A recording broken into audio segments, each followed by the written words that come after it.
सन 1565 मुस्लिम शासकों द्वारा भारत पर काबिज हुए लगभग 600 साल बीत चुके थे। उत्तर में मुगलों के नाम से सुन्नी तो मध्य में शाहों के नाम से शिया राज कर रहे थे। दक्षिण में विजयनगर आखिरी हिंदवी साम्राज्य था। इसकी समाप्ति के साथ ही संपूर्ण भारत मुस्लिम साम्राज्य होने वाला था। 15 जनवरी 1565 को मुस्लिम शासकों द्वारा विजयनगर के अंतिम सम्राट राजा राम राय की गर्दन का सूली पर चढ़ा दी गई और इसी के साथ हुई हिंदवी साम्राज्य की संपूर्ण समाप्ति की घोषणा। पर फिर भारत को बेबीलोन की तरह किताबों के पन्नों से गुम होने से कैसे बचाया गया? कैसे एक मृत कर दी गई सभ्यता फिर जीवित हुई?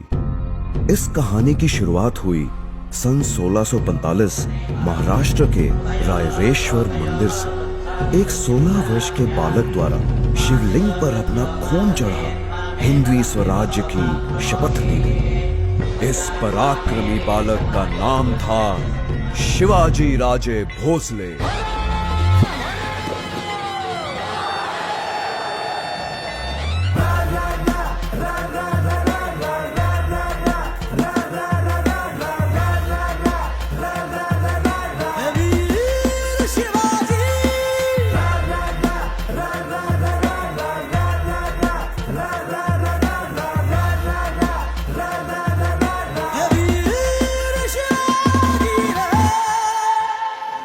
केवल 16 वर्ष के इस बालक ने 2000 की सेना के साथ विश्व की सबसे बड़ी सल्तनत को चुनौती दे डाली। एक एक कर वो मुगलों व शाहों के किले जीतने लगा। सन 1659 में मुस्लिम जगत के सबसे खूंखार सिपह सलार अफजल खां को शिवाजी से निपटने के लिए भेजा गया।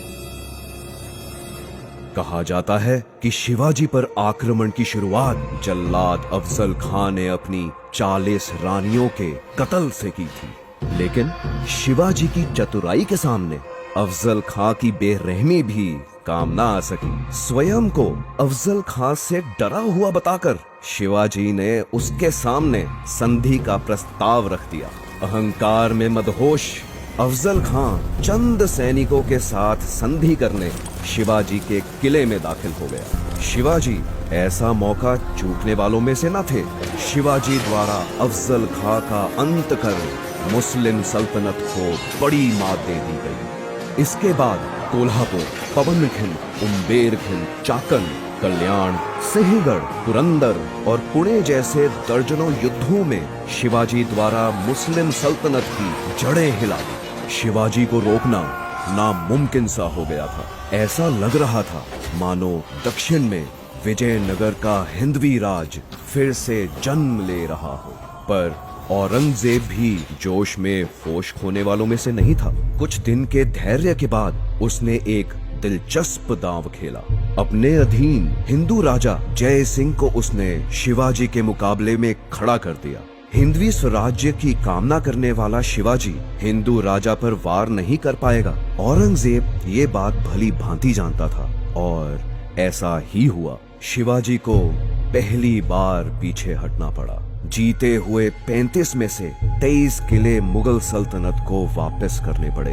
एक बार फिर भारत भूमि के किसी योद्धा को अपनों के ही कारण परास्त होना पड़ा। इसके बाद शिवाजी ने एक हैरान कर देने वाला निर्णय लिया। उन्होंने औरंगजेब को एक पत्र लिख उसकी ओर मित्रता का हाथ बढ़ा दिया। सब स्तब्ध रह गए। शिवाजी इस दांव से क्या हासिल करना चाहते थे, किसी को कुछ नहीं समझ आ रहा था। शिवाजी को झुका हुआ देख औरंगजेब काफी प्रसन्न हुआ। मुगलों से हाथ मिला शिवाजी द्वारा दक्कन की शिया सल्तनतों को जीता जाने लगा। संपूर्ण भारत को मुगल शासन के अधीन देखने का इच्छुक औरंगजेब शिवाजी की कुशल रणनीति से बेखबर था और दक्कन में शिवाजी की इन जीतों को अपनी जीत समझ रहा था और आखिर एक दिन 6 जून 1674 में शिवाजी ने 50,000 से अधिक ब्राह्मणों, पुरोहितों, क्षत्रिय राजाओं व व्यापारियों को एक भव्य समारोह में एकत्र किया। सबके सामने वेद मंत्र उच्चारण के बीच शिवाजी ने स्वयं को छत्रपति घोषित कर दिया। हिंदवी सल्तनत अब एक स्वतंत्र सल्तनत ऐलान की जा चुकी थी।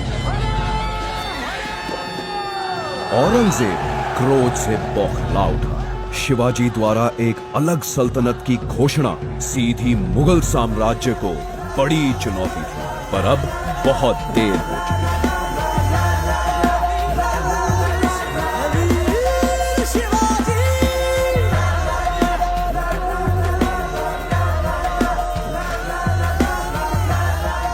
औरंगजेब के साथ संधि की आड़ में शिवाजी द्वारा अपार शक्ति इकट्ठी की जा चुकी थी। सैकड़ों किलों को फतेह कर हिंदवी सल्तनत का प्रभाव पूरे दक्षिण भारत में फैला दिया गया था और अब उत्तर के मुगल साम्राज्य से निपटने का समय था। लेकिन एक दिन 3 अप्रैल 1680 को अचानक शिवाजी की मृत्यु की खबर आई। सभी की धड़कनें रुक सी गई, समय थम सा गया।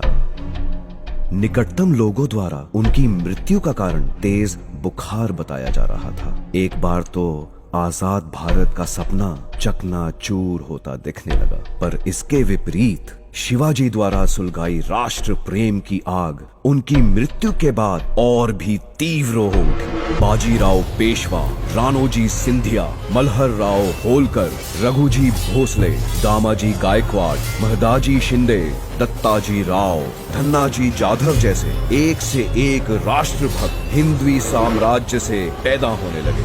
देखते ही देखते बुंदेलखंड, गुजरात, अजमेर, बेरार, मुल्तान, अवध, आगरा, इलाहाबाद, लाहौर, एक के बाद एक सभी मुगल राज्य गिरते चले गए। 1760 तक मुगल सल्तनत सिर्फ दिल्ली के इर्द गिर्द सिमट कर रह गई। उत्तर में पेशावर से लेकर दक्षिण में पौंडीचेरी तक हिंदवी स्वराज्य का परचम फैल गया।